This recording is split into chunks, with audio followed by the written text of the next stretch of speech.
Halo,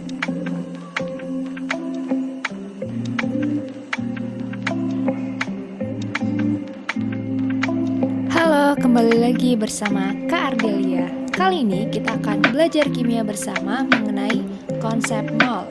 Apa itu mol? Mari kita bahas pada video kali ini. Ada gambar apa ini? Oke, bisa kita lihat di sana ada gambar beras. Untuk menghitung beras, kita biasa menggunakan satuan apa? Oke, benar, gram, kilogram, dan sebagainya ya. Yang selanjutnya ada gambar menara. Untuk menghitung tinggi menara, kita biasanya menggunakan satuan kilometer, meter, dan sebagainya. Oke, sekarang ada gambar jam nih. Kita biasa menyebut jam dengan satuan ya menit, detik, dan sebagainya. Lalu bagaimana dengan jumlah partikel? Oke, apa sih yang disebut partikel? Partikel dapat berupa atom, molekul, dan ion. Atom merupakan bagian terkecil dari suatu unsur yang tidak dapat dibagi lagi ya. Kemudian molekul adalah bagian terkecil dari suatu senyawa dan ion adalah bagian terkecil dari suatu ion. Nah, bisa kita ketahui atom sangat kecil bukan? Bagaimana kita dapat mengukur jumlah atom dengan indera kita? Tentu tidak bisa ya. Oleh karena itu kita menggunakan mol untuk menghitung satuan jumlah partikel. Mol adalah jumlah tertentu untuk menyatakan banyaknya zat yang berukuran mikroskopis. Oke, sudah kita pahami bersama ya. Atom, molekul, dan ion merupakan zat yang berukuran mikroskopis atau tidak dapat kita lihat menggunakan panca indera kita. Secara singkatnya, mol adalah satuan jumlah partikel zat.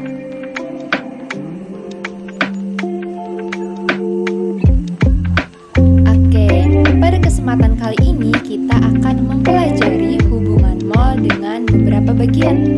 Yang pertama, hubungan mol dengan jumlah partikel zat. Yang kedua, hubungan mol dengan massa molar.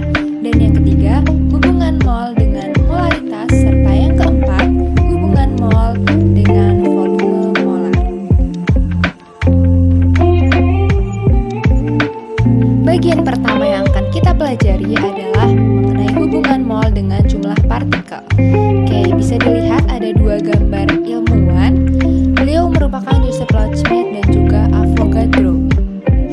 Beliau berdua melakukan sebuah penelitian dan ditemukan bahwa pada 12 gram atom C12 terdapat 6,02 kali 10 pangkat 23 butiran atom.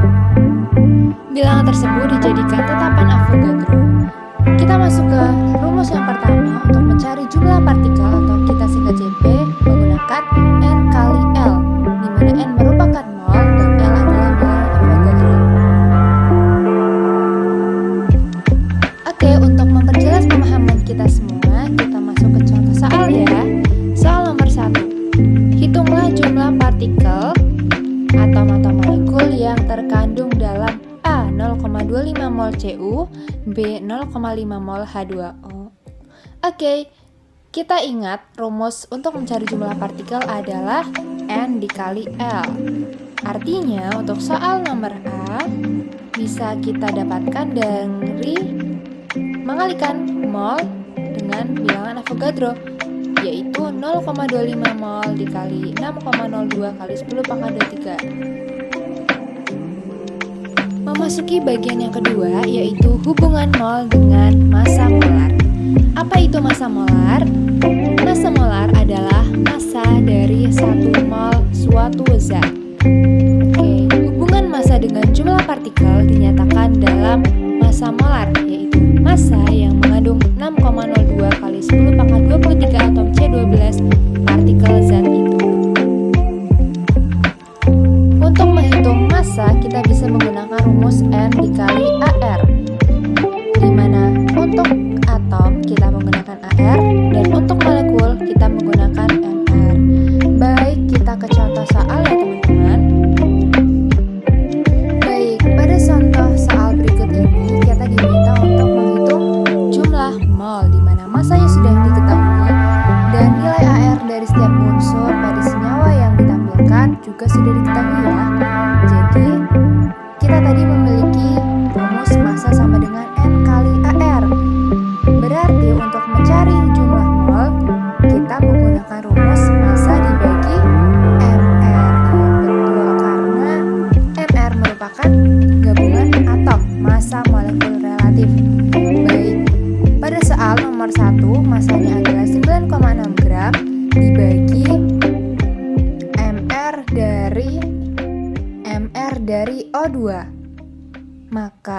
MrO2 bisa kita lihat 16 kali 2 yaitu 32. Sehingga mol sama dengan 9,6 gram dibagi 32 sama dengan 0,3 mol.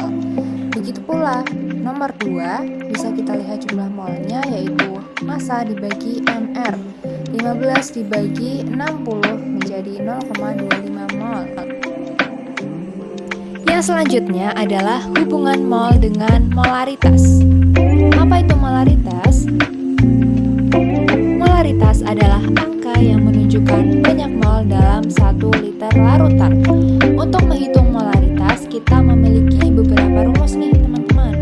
Yang pertama yaitu molaritas sama dengan mol dibagi V, di mana pada rumus ini volume yang digunakan adalah volume dalam liter.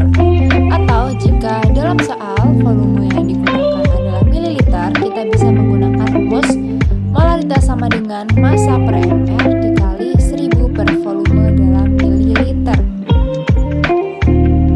Kita masuk ke contoh soal. Sebanyak 10 gram NaOH dengan mr40 dilarutkan ke dalam air sehingga volume larutan 2 liter. Tentukan molaritas larutan NaOH tersebut.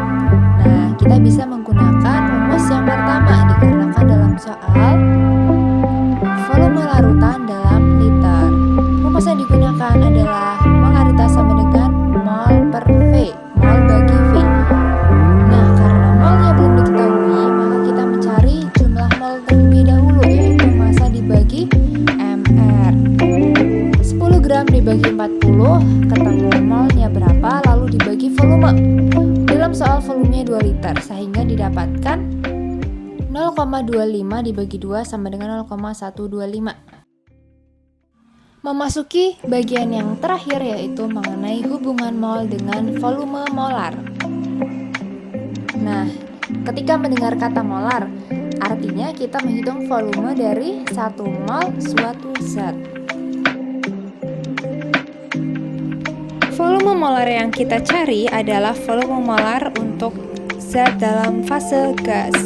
Nah, ada beberapa keadaan untuk kita menghitung volume molar dan hal ini mempengaruhi rumus yang digunakan ya teman-teman. Yang pertama, pada keadaan standar yaitu 0 derajat Celcius dan 1 atm. Rumus yang digunakan adalah N sama dengan V per 22,4. Untuk keadaan yang kedua adalah keadaan suhu dan tekanan tertentu atau ATP.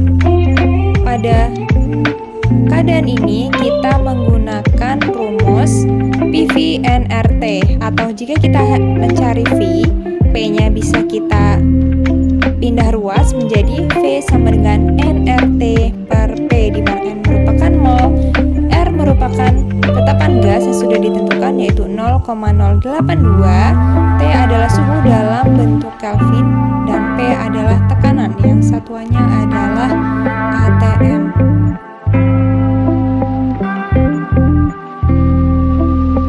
Baik, kita masuk ke contoh soal. Berapa volume dari 0,5 mol gas C3H8 bila diukur pada suhu 0 derajat Celcius dan tekanan 1 atm? Oke, jika kita melihat soal mengenai volume molar, kita lihat terlebih dahulu dia merupakan gas pada keadaan apa? Pada soal gas diukur pada suhu 0 derajat Celcius dan tekanan 1 atm, yang artinya gas diukur pada keadaan standar atau STP, betul. Sehingga menggunakan rumus V sama dengan N kali 22,4 liter sama dengan 0,5 mol kali 22,4 liter sama dengan 11,2. Demikian pembahasan kita hari ini mengenai konsep mol. Jangan lupa ikuti terus pembahasan pada video selanjutnya mengenai reaksi pembatas. Oke, terima kasih. Jangan lupa like, comment, dan subscribe. Dan jika ada yang ditanyakan, sangat diperbolehkan untuk bertanya di kolom